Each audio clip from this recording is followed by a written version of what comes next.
Why would you do anything less than maximizing your full potential in this life? Don't get distracted by projects that fulfill other people's agendas. Oof. What's going on, world? It's your girl Emmy here. Welcome back to my channel. Welcome back to my bedroom, and welcome back to another episode of me. In this video, we're going to be going over the Quarter Life Breakthrough by Adam Smiley Plowinski. Sorry if I said that last name wrong. Yeah, I don't normally do book reviews, but I think I kind of want to start doing them. So comment down below and let me know if this is the type of content you want to see me do. Also comment down below and let me know what kind of content you want me to see besides astrology in general, because I really want to grow and expand into new areas, and I want to know what y'all want to see. For the purpose of this video, we will be talking about the Quarter Life Breakthrough. I just finished this book. It did take me a while to read, even though it is a very short book. I just think it's one of those books that you can kind of pick up and continue reading as you want. Also, the last few months have been kind of a lot for me, especially like mentally and emotionally. So that's one of the reasons why I just haven't really read the book through or done anything really, to be honest. But before I go any further, you already know what to do. You gonna hit that what? Subscribe, that like, because it validates me and lets me know that you like me. So yeah. So this book right here, The Quarter Life Breakthrough, is definitely for, you know, the 20-somethings.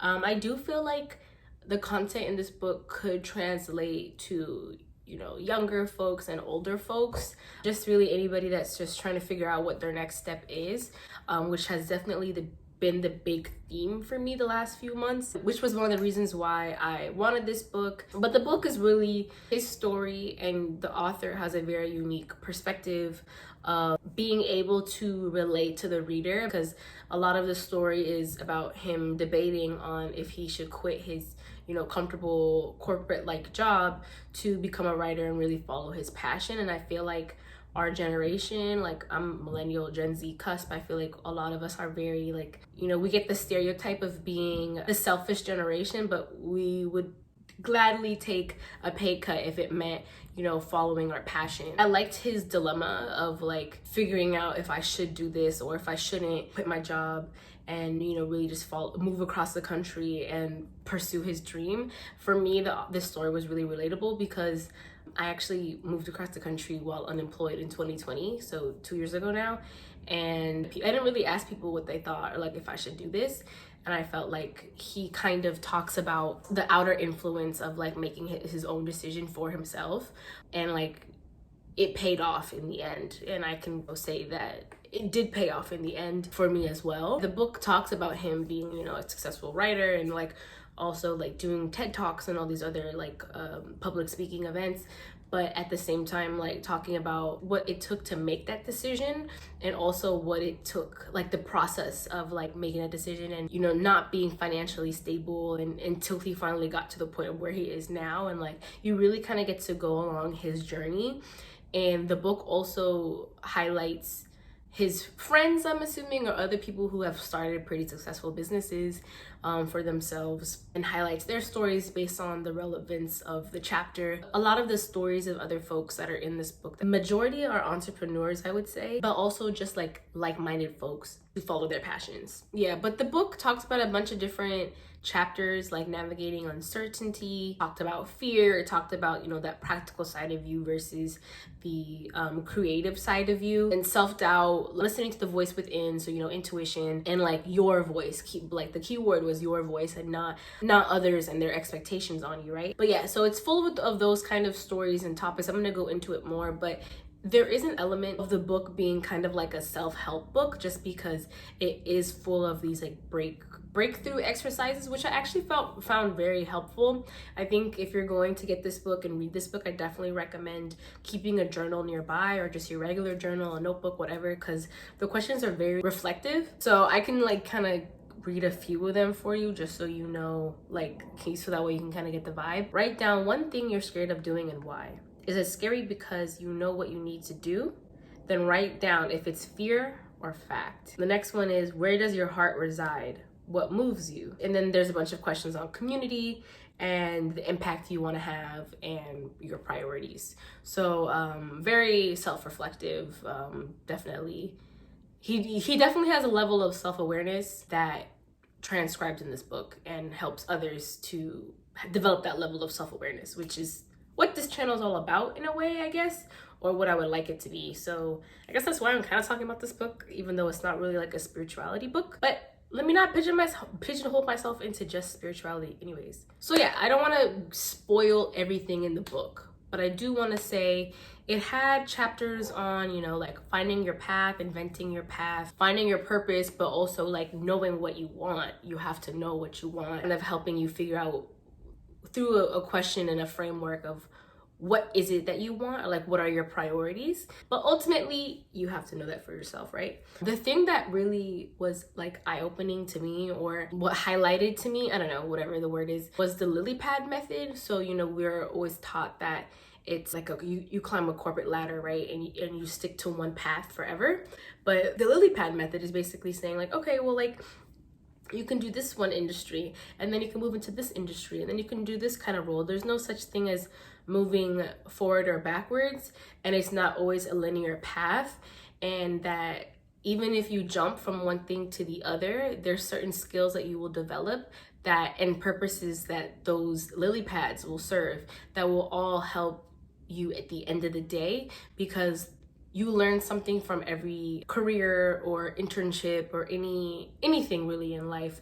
So I think that was very beautiful, and also like it kind of promotes like career experimentation, because how do you know until you try? And that was also another section of the book, was like career experimentation, because like I said, like that whole climbing the ladder really highlights like, you know, you stick to one thing, but that's not true, especially because we are multifaceted people and beings. So of course there's going to be more than one interest that you may have, and maybe, you know, this 2 years of your life you want to dedicate yourself to the world of sports medicine, and maybe the next 3 years of your life you want to devote to education. Like, we are allowed to do multiple things, we're allowed to experiment, and don't think that the skills from each experience won't transcribe or benefit you in some way somehow.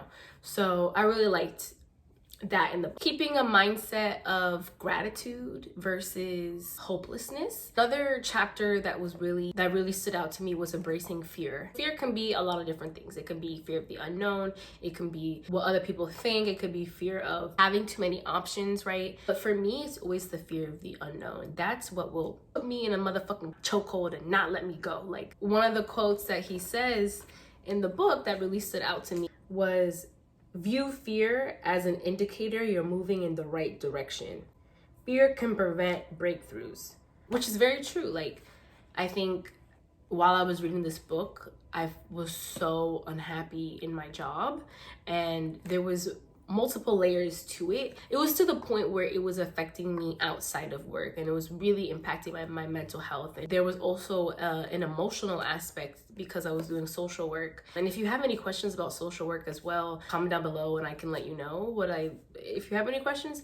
As everybody knows, social work is very taxing, and then to work for a very toxic work environment on top of supporting clients who are in vulnerable situations, and having that empathy. I felt like I was giving a lot out and not really getting anything back from this job, besides headaches and stress and weight gain and you know, my periods being uneven. It was really fucking with me on even a hormonal level, spiritual level. It was really blocking my ability to even make good content for you guys, to be honest. And there was a section on quitting your job and finding meaningful work, or even finding ways to make your job meaningful. And I remember like really trying to focus on the fact that like I'm making a very positive impact on my clients. I'm supporting clients, and I see their appreciation, and it makes me feel really good to know that I'm helping my community, but also building solid relationships with my clients.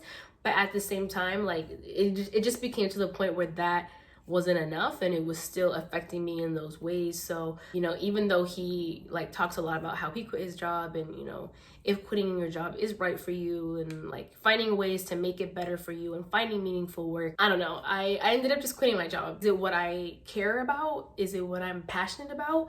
No. Does it challenge me? Not really.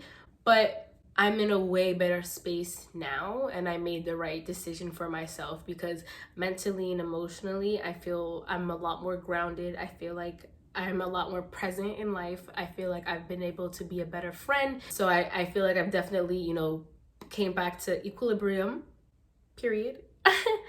And it's serving that purpose for me at this moment, and I'm really able to just focus a lot more on you guys, and really try to make more content for you guys, because that's what makes me happy, to be honest. Like, talking about these things that I like to talk about, and then realizing that it's helping you, or it resonates with you, or it teaches you something, it means a lot to me.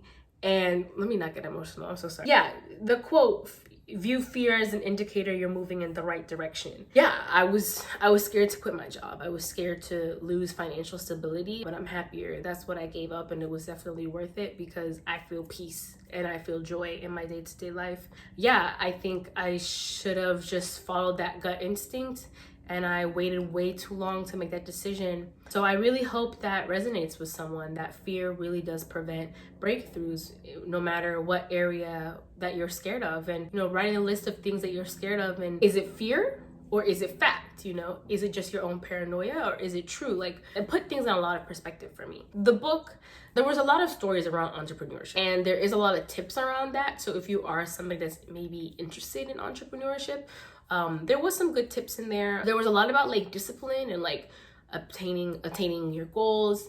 One of the things that helped me in the book was breaking your goals down into daily and weekly tasks. Really just making something that seems so far away, like very maintainable and attainable. That has really helped me, especially with this channel, because clearly I would love, to have this grow, watching it grow little by little, and paying attention to, wow, like in this month it grew this much, versus like, why is it not here yet? Like, it helps me have a perspective of appreciation for each subscriber, or each like that I get, or each comment that I get. So there was another thing that he said, we put a lot of pressure on ourselves, and I can't call myself a writer until I'm published, but I was a writer the second I put pen to a paper. And it was like, wow, like that's very true. Like, even some of the people in my world, like, I'm not saying like I'm a YouTuber, but I am a YouTuber. Like, I do make videos on YouTube, like, and I was a YouTuber the second I hit upload for the very first time, and the second I realized that's something that I really wanted to build. So why am I, hiding that? Or why do I feel like because I don't have 10K, or because I don't have this, whatever, or the situation is, like, why would I take that title away from me if that's what I'm claiming and that's what I'm working towards? Like, why would I take that name away from myself? So I hope that mindset works for you in whatever way that you're working towards. There was also a section, it was a pretty decent section on like grad school, which I think a lot of people our age are trying to figure out, especially in this time, if grad school is really worth it. Another few things that I liked from the book that he mentioned was embracing rejection. I think that's something that we don't talk about enough. Getting comfortable with being uncomfortable, getting out of our comfort zone, practicing self-love and self-care rituals. I guess as self-explanatory, I don't think I really need to describe that. But yeah, that was something that, like, embracing rejection, like, I think is very true, because you just need one yes. So don't give up on yourself, especially yourself. Don't give up on yourself. Some quotes from the book that I really liked that I wanted to share. Why would you do anything less than maximizing your full potential in this life? What do you need on a daily basis to feel like the best version of yourself? The antidote to fear is taking action towards your goals. The antidote to fear is taking action on your goals. Don't get distracted by projects that fulfill other people's agendas. Oof. Don't get distracted by projects that fulfill other people's agenda. Success is embracing the journey to get closer to what you want to give to the world. But yeah, that's kind of everything. I hope I didn't give away too much on this book. I just wanted to share, like, the things that really stood out to me and how the book has helped me in a very, like, physical world, practical way, but also in a, like, and like working towards my goals, and like how to work towards my goals better, but also like to really just trust my intuition. It helped me reflect in a lot of different ways. Oh, one thing, because how like life has a weird way of like, if you're reading something or if you're watching something, it'll like relate to like what you've been thinking about. There was a section on community and like really just building community that supports you, and finding a solid community has been something that has really been weighing on me lately, and like having that for myself. So yeah, the people who you spend your time with really does matter, which we've all have heard before. No one will see your vision until you make it. Or yes, it's important to find your community, but also it's important to believe in yourself and maintain that even when nobody is cheering you on. At the same time, like when you have that solid community, like people will want to be brought in and people will want to support you and promote you ways that will really help push you forward. You can't do everything on your own. So I think I kind of contradicted myself in the sense that like people won't always see your vision, but at the same time, if you have a strong community, they will help push you forward and think about you when opportunities present, or maybe even help you come up with better ideas or ways to reach bigger audiences. Even when it comes to like creating a community, like what values are important to you when it comes to your own community, but also like in the community that you're trying to build. For me, for example, I'm trying to build this community on the internet. Of course, vulnerability is really important to me. We just cultivating certain values in myself, in the world around me, and also on the world that I'm creating on the internet, which I guess, of course I know to think about values, but like I guess I haven't really thought about it. So that helped me. That was another takeaway. You're never going to be perfect. There will always be people who know more than you. Especially since I talk a lot about astrology, I know I don't know everything. There's so much to know about astrology. There's so much to know about anything, really, right? And I guess sometimes I put a lot of pressure, like, oh shit, I don't know how to do that. And like, what if somebody asks me and like, I don't know how to do that? Will they like not credit me anymore? Will they not want to watch me? Will I lose that, like their interest? I don't know. You're never going to be perfect, and there will always be people who know more than you. Fear will always be there. Yeah, so I can't let that stop me, right? Fear will always be there. Of course, I'll always strive to want to do my best. I want to do my best for you. I'm never gonna be perfect, and that's okay. We have to be okay with being perfectly imperfect. Another thing that he talked about was fear is very, especially fear of the unknown for me, is very debilitating. I get so anxious and I get so stuck in my head, and I go like this, and I literally just spiral downwards.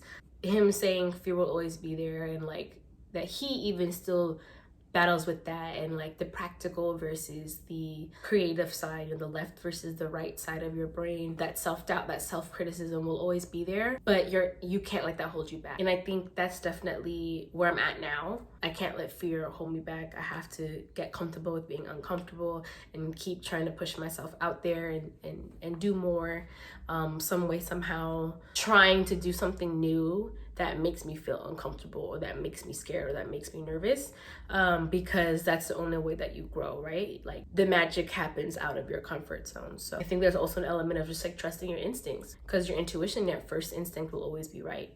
Basically, I think it's a really good book. I think if any of these topics resonated with you in any way somehow, I'll link the book down below so you can read like a proper description on it. This is the cover if you're curious. But yeah, thanks for watching this video. Let me know if you have read this book, or if you're thinking about reading this book. But yeah, basically keep going, don't settle, and start today.